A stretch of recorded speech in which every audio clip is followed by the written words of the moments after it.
માણસો હોય એ ગીલી દાંડિયા રમ્યા હોય, લખોટિયા રમ્યા હોય, ગેડી દડે રમ્યા હોય, આ બેનું હોય ઢીંગલા પોતીએ રમ્યા હોય, પાંચી કુકેથી રમ્યા હોય. કઈ તારીખથી છૂટ્યું એ કોઈને ખબર છે?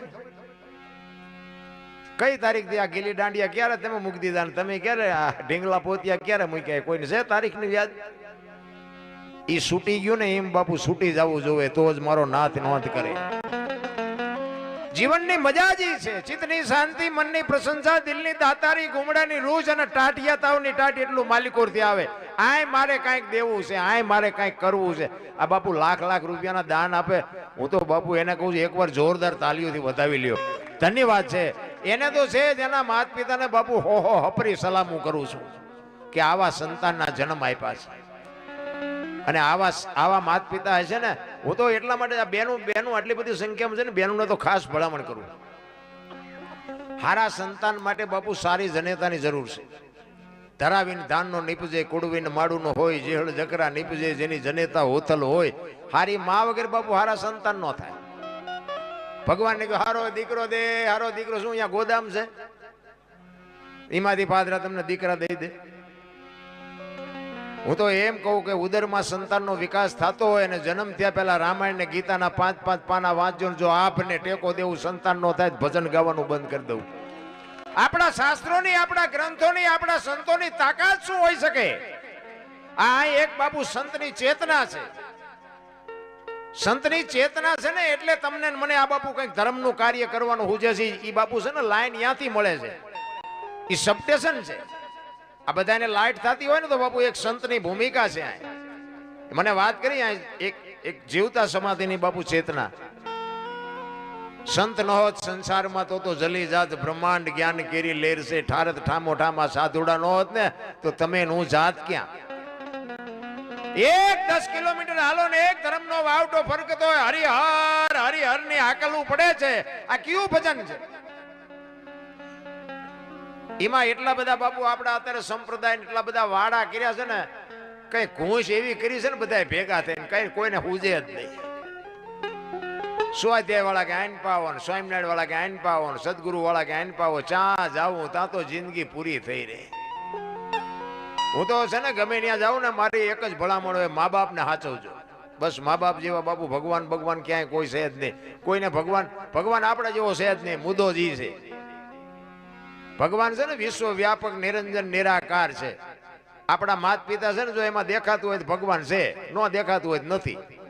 મને તો એમ થાય કે હું બોલું છું મારો ભગવાન સાંભળે સાંભળો બેઠો બેઠો. તમને આ ન દેખાતું હોય તમારો પ્રશ્ન છે, મારો પ્રશ્ન નથી. મા બાપ ને સાચવો બસ. એને 2 ટાઈમ હારો રોટલો દો. બેનું ને કહું તમે ઘરે તમારા બાપના ઘરે હોય ત્યાં સુધી બાપ ને સાચવો અને પછી હાઉ હારા સાચવજો. જો હારી પેઢી જોતી હોય તો હારા દીકરા એમ નામ ન થાય બાપુ. કંઈક આપણે વાપવું પડે. તમને અને મને બાપુ જીવન મળ્યું છે. મને તો એમ થાય કે તમે જોવો તો ખરા જીવે એવું આવ્યું. વાહન મકાન રૂપિયા લોઢા હવામાં ઉડે, વગર દોડે વાતું થાય, હિલોળા કરે એવું છે. હવે આમાં જીવતા ન આવડે તો આંટો થયો એવું નથી લાગતું? અરે થીગડા ઉપર થીગડા દઈ દઈને આપડા ગઈઢા મરી ગયા. 2 ટાઈમ રોટલો નથી મળ્યો હારો. અત્યારે ફાટલા પહેરવાનું ચાલુ થયું બોલો. એટલે જીન્સમાં માથા વ્યા જાય એવા પહેરાય બોલો. એટલે આવા તમે પહેરતા જ ખબર નહોતી કે આવું ટાણું આવશે. નકર તો અમે હાસવીને રાખ્યા હોત તો અમે પહેરાતા અત્યારે તમારી હારે. એક આંગળી જાય એટલું ફાંકવું હોય તો આપણી માં એમ કે લાય બેટા 2 ટાંકા લઈ દો. દેહના પ્રદર્શન ન હોય. સંસ્કૃતિ ખતમ કરી નાખી. આપણા ગઈઢા પાસે જે બાપુ કોઠા ઉજ હતી ને જે આપણી સંસ્કૃતિ હતી ને, બધા પાસે પૈસા તો બધા પાસે છે, કાંઈ ઘટતું જ નથી. પણ વાપરતા આવડે છે ને એ મેન મુદ્દો છે. જે હારા ઠેકાણા જે ભગીરથ કાર્યમાં વાપરે છે ને એ મોટી વાત છે. બધાને આ નથી પૂછતું. તમને મને બાપુ ઈશ્વરે જે મોકો આપ્યો છે ખરેખર જીવવા જેવો મોકો આપ્યો છે. પણ જય ગુરુ મારે હું તો મારી વાત કરું ને તો હું તો એક ખટારાનો ડ્રાઈવર હતો. ખટારાના ડ્રાઈવર ને બાપુ કોઈ પાણી પાય ઓગણીમી કોમ કહેવાય ને, અહીંયાથી હું અહીં પહોંચ્યો છું તો બાપુ કંઈક કોકનો શેડો ઈડ્યો છે ને. અને આપણે આખી જિંદગી વહી જાય તો સારું સીતારામ બોલતા ન આવડે તો શું બાપુ માણાનો અવતાર મળ્યો છે. અરે એક આપણી શેરીના કૂતરાને બાપુ બટકો રોટલો નાખ્યો હોય ને તો ઈ તમારા ઘરનું ધ્યાન રાખે. અજાણ્યો માણા આવ્યો હોય તો ઈ તમને જાણ કરે. કૂતરાને આટલી ભાન છે. અને હું તો અહીંયા સુધીની વાત કરું, રાતે 2 વાગે તમારા ઘરે આવો અને તમે આવો ને તમારી શેરીનું કૂતરું તમને જોઈને જો પૂંછડી ન પટપટાવે તો મરી જવાય. કૂતરું નથી ઓળખતું, દુનિયા શું ઓળખે ભલા માણા. ને કે આપણું કૂતરું આપણને આય નો ઊભું થઈ જાય ખંભા સુધી, મારો ધણી આવ્યો, મારો ધણી આવ્યો. એ આમ જાગીને જોવે કે આ તો ઓલો લુકેશ છે, આને ત્યાં બટકું રોટલો નાખ્યો.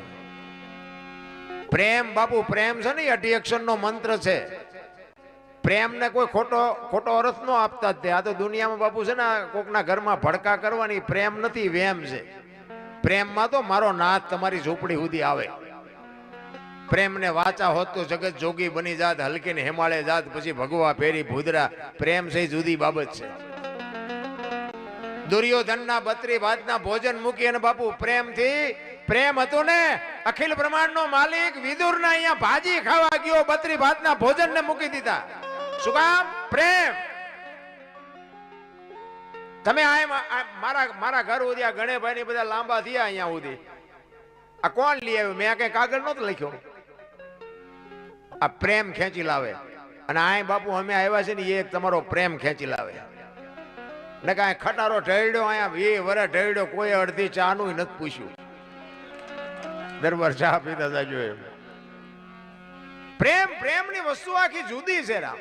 અમારા ગુરુ મહારાજ તો એમ કહેતા કે કોઈ સાધુ સંત હામો મળે અને જો તમે સીતારામ ન બોલી શકો તો મરી જાજો, તમને જીવવાનો કોઈ અધિકાર જ નથી. બાપુ સીતારામ જો ન બોલી શકો તો કોઈ અર્થ જ નથી. માણા બનાવ્યા, માણા આપણને. હું બહેનોને તો ખાસ કહું કે જ્યાં ધર્મ ધ્રુજો ને, જ્યાં પુરુષ નથી પૂગી ગયો ને, ત્યાં દેશની આબરૂ બાપુ દીકરીઓએ રાખીશ. તમે કહો તો હવાર સુધી દાખલા દઉં તમને. જ્યાં ધર્મ ધ્રુજો પુરુષ ન પૂગી ગયો ત્યાં બધે, અને જેટલા સફળ પુરુષો છે એમાં એક દીકરીઓનો હાથ છે, એક ભગવતીનો માલિકોનો હાથ છે. હરિશ્ચંદ્ર રાજાને તારામતી નો હોત તો કોઈ ઓળખત નહીં. સગાળસા ને ચંગાવતી નો હોત તો કોઈ ન ઓળખત. જલારામ ને વીરબાઈ નો હોત તો કોઈ ન ઓળખત.